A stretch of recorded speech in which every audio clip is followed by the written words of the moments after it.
Почитувани пријатели, ви посакувам Божи благослов. Денес би сакал нешто накусо да кажем за пророкот Даниел. Познато ни е дека во нашиот народ името Даниел е често спомнувано име. Даниел во суштина значи Господ е мој судија, Господ ми суди. Пророкот Даниел се карактеризира по многу нешта, по неговата вера. Тој беше навистина еден голем пророк, кој што беше во вавилонското робство. Имаше огромна мудрост дадена од Бог. Да видиме нешто за овој пророк. Кој ќе се спомне Даниел, не може да се одмине настанот кога беше фрлен во лавовската дупка.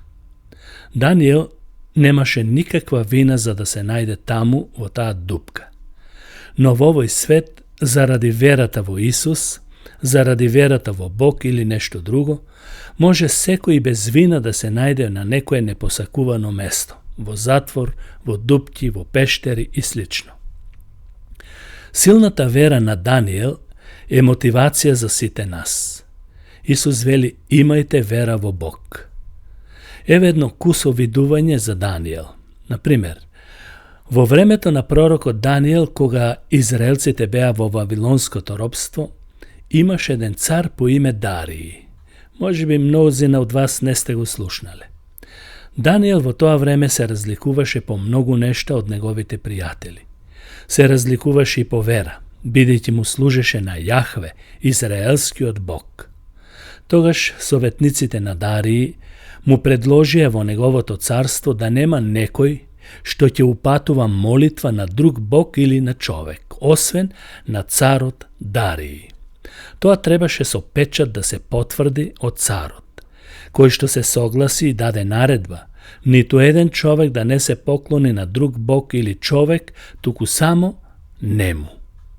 И што е многу важно, ако се најде макар еден човек кој што нема да се согласи со овој декрет, со оваа заповед, ќе го казнат со фрлање во лавовска јама. Даниел беше човек кој му служеше на Бог и нему му се поклонуваше. Кога ја слушна оваа заповед, веднаш отиде во својата соба, вообичаено, и го отвори прозорецот кон Ерусалим. И 3 пати на ден му се молеше, фалејќи го и славејќи го Јахве, Израелевиот Бог. Но тоа не беше само тогаш, туку тоа му беше секојдневна пракса. Многу е важно, почитувани, да се молиме на нашиот Бог за било какви потешкотии, или и кога сме радосни, во било кое време, нон-стоп да му се молиме на Господ. Даниел ја виде опасноста и затоа паѓаше на колена, ни се вели во писмото, и го молеше Бог за милост. Но не само за милост, туку тој знаеше во молитвата да го обожува и да го слави неговото име.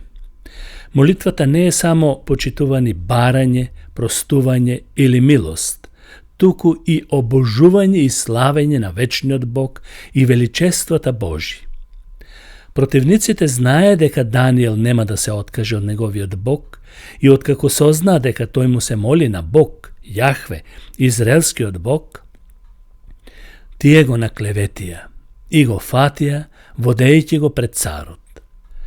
На царот Дарии не му беше мило што Даниел го прави тоа, но поради притисокот од останатите, си ги изми раците исто како Пилат и го даде на волјата на другите да биде фрлен во лавовската јама, но со негово одобрување.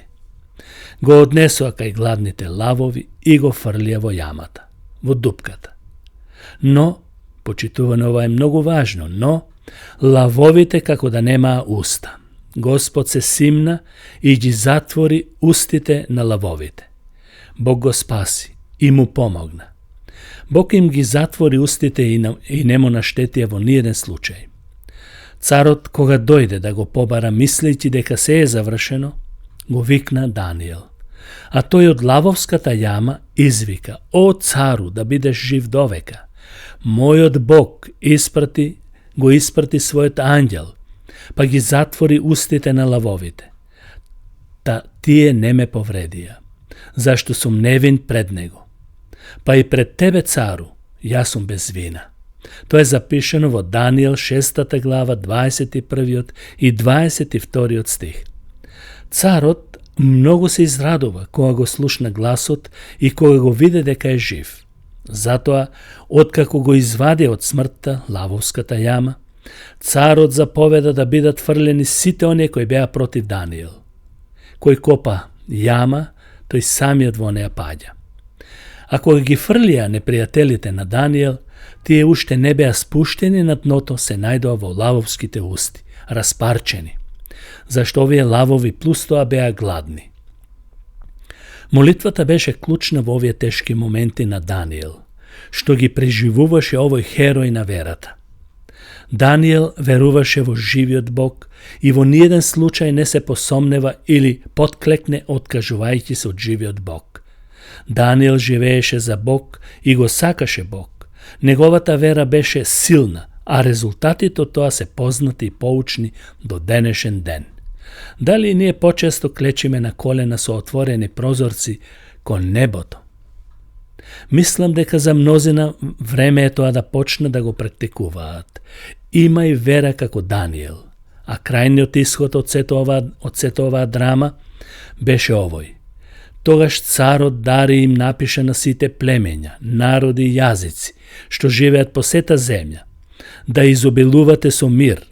Еве е наредбата што ја донесувам во сето мое царство. Луѓето нека се бојат и нека треперат пред Даниеловиот Бог. Тој е жив Бог, тој останува довека. Неговото царство нема да пропадне. На неговата власти нема крај.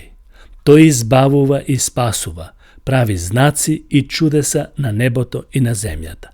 Тој го спаси Данијел од силата на лавовите. Тоа беше писмо на царот Дарий.